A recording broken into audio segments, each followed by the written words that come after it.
তোমাদের পুরস্কার গ্রহণ করো, ওয়াদখুলি জান্নাতি, আমার জান্নাতে প্রবেশ করো। বলেন আল্লাহু আকবার, জোরে বলেন আল্লাহু আকবার।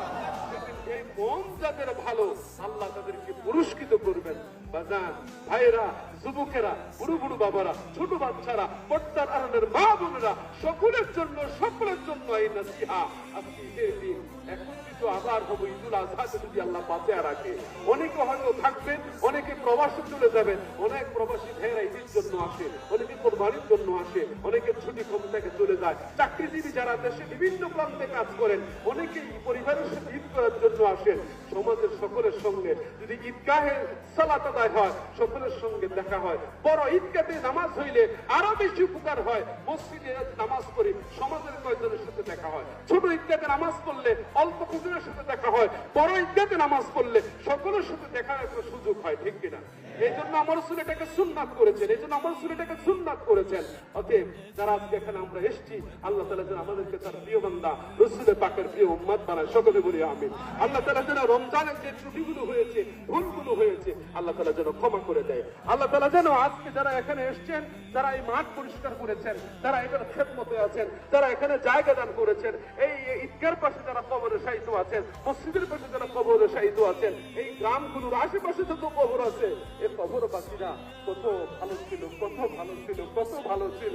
আল্লাহ তাআলা যেন এই ভালোকে দূর না করে, আল্লাহ যেন কিয়ামত পর্যন্ত এই কবরবাসীদের কবরগুলোরে আল্লাহ জান্নাতের টুকরা বানায় দেন। সকলে বলি আমিন। জবান ছেড়ে বলি আল্লাহু আমিন, আওয়াজ করে বলি আল্লাহু আমিন। কারো মা নাই, কারো বাবা নাই, আমার মা নাই, আমার বাবা নাই, আমার পরিবার সন্তান কবরে ঘুমায়।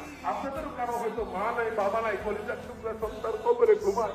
আমাদেরও কবে ডাক আসে জানি না, আমাদের কবে ডাক আসে জানি না। আজকে আল্লাহ তাআলা আমাদেরকে একত্রিত করেছেন। বিনীতভাবে আরজ করব, সালাত আদায় করা আপনার জন্য যেমন শর্ত, খুতবা শোনা আপনার জন্য শর্ত। অনেকে খুতবা না শুনে লাফ দিয়ে উঠে যান, অনেকে খুতবা না শুনে চলে যান। আজকের জন্য এই দিকটা করবেন না।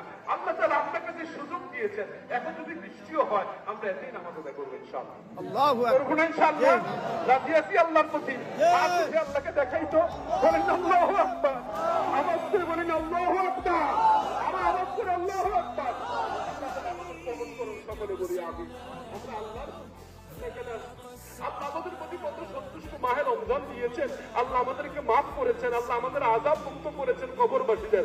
আমরা কি আল্লাহ সন্তুষ্টির জন্য এক দ্বিগুণের সময় এখানে দিতে পারবো না? পারবো না, বলেন পারবো না? মাহে রমজানের শেষ দিন, মাহে রমজানের শেষ দিন বাইতুল্লাহের সমানে মানুষ সমানে দোয়া করতেছে বৃষ্টিতে ভিজে ভিজে, মানুষ সেখানে সালাত আদায় করতেছে বৃষ্টিতে ভিজে ভিজে। যে আল্লাহ তাআলা রৌদ্র দেন, সে আল্লাহ তাআলা বৃষ্টি দেন। যে আল্লাহ তাআলা আবহাওয়াকে শুষ্ক করেন, সে আল্লাহ তাআলা আবহাওয়াকে প্রখরতা দান করেন। সবকিছুর মালিক হচ্ছেন আমার আল্লাহ।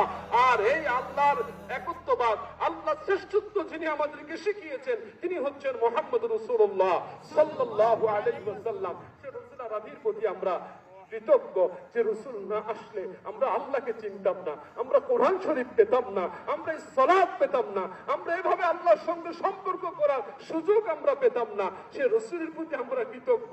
আল্লাহ তাআলা সে রাসূলকে স্বপ্ন